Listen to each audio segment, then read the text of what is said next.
How to send pictures on email. Hey everybody, welcome back to our channel. In today's video we will learn how we can actually send pictures on email, so make sure to watch the video till the very end. Now, sending pictures on email really depends upon which email app you are using and which service you are using. If you're using Gmail, which I would recommend to most people, the things are quite easy for you. If you're using Outlook, Hotmail, or maybe Apple Mail for some reason, Yahoo Mail, they also allow you to send images, but just for the general context I'm going to be using the Gmail app. So if you think that's also the need for you, you can go and do that as well. So open the Gmail application over here, and let's say you're trying to compose a mail to someone and then you want to attach a picture.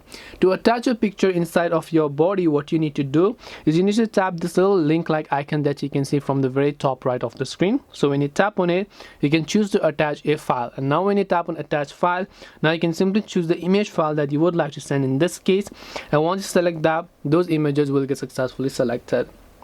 This way you can send pictures on email. Hope this video was very helpful. If you have got any questions, feel free to also leave them down below. Thank you for watching till the end of this tutorial, and see you soon in the next video.